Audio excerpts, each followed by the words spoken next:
কামালপুর গ্রামের এক প্রান্তে একটা মাটির বাড়িতে হরি নামের এক চাষি, তার বউ মাধবী আর তাদের একমাত্র গরু শ্যামলীকে নিয়ে থাকে।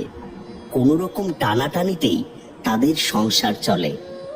উঠোনে মাধবী একটা পুরনো বালতিতে ভিজে বিচুলি ঢালছে, পাশে বাঁধা তাদের গরু শ্যামলী। এই নে শ্যামলী, তোর জন্য বিছুলি এনেছি। এখন এই শুকনো ছাড়া আর কিছুই নেই মা, তাই আপাতত এইটাই খেয়ে নে। গরুর মাথায় আলতো করে হাত বুলিয়ে দেয়। হরি ঘর থেকে উঠোনে এসে দাঁড়ায়। মাধবী, শুনছো? আমি বেরোচ্ছি। দাঁড়াও দাঁড়াও, দুপুরে খাবে যে, সেই খাবারটা তো নিয়ে যাও।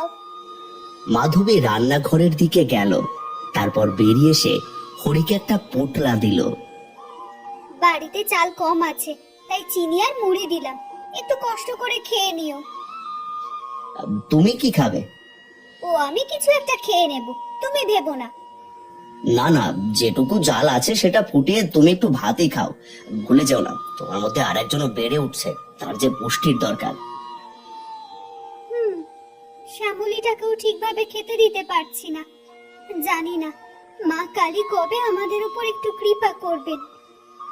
চিন্তা করো না গো, তোমার মতো শ্যামলীও যে পথই, কদিন পর ওর বাচ্চা হওয়ার পর ও দুধ দেবে।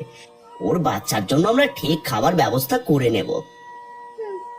যাই হোক, তুমি সাবধানে যেও। হরি তারপর চলে যায়। মাধবী হাত জোর করে প্রণাম করে। মা গো মা, সবাইকে রক্ষা করো। যাই, আমি গিয়ে স্নান সেরে পুজোটা দিয়ে নি। মাধবী স্নান সেরে মা কালীর মূর্তির সামনে বসে হাত জোর করে মায়ের আরাধনা করছিল। মা কালী, তুমি তো সবার মা, তাই না? আমাদের সংসারটাও একটু দেখো মা। উনি এত খেটেও যে সংসার চালাতে হিমশিম খাচ্ছে। আর শ্যামলীকেও তুমি দেখো মা, সন্তান হতে গিয়ে যেন শ্যামলীকে বেশি কষ্ট না পেতে হয়, দেখো। তারপর প্রণাম সেরে মাধবী উঠে দাঁড়ায়, হাতে পুজোর থালা। না, যাই, গিয়ে শ্যামলীকে মায়ের নামে সিঁদুর টিপটা পরিয়ে দিই। তারপর মাধবী গোয়ালে শ্যামলীর কাছে গেল তাকে মায়ের আশীর্বাদী সিঁদুর পরাবে বলে। মাধবী শ্যামলীর কপালে সিঁদুরের টিপ দিয়ে দিল। জয় মা। মা গো, আমার শ্যামলীকে তুমি সব বিপদ থেকে রক্ষা করো। তারপর মাধবী একটু এগিয়ে গিয়ে উঠোনের উপর দাঁড়ালো। না, যাই, যেটুকু চাল আছে আপাতত সেটা দিয়ে ভাতটা বসিয়ে দিই। ভাতের মাড় দিয়ে একটু বিছুলি মেখে দিলে শ্যামলীও ভালোভাবে খেতে পারবে। তারপর শ্যামলী রান্নাঘরের দিকে চলে গেল।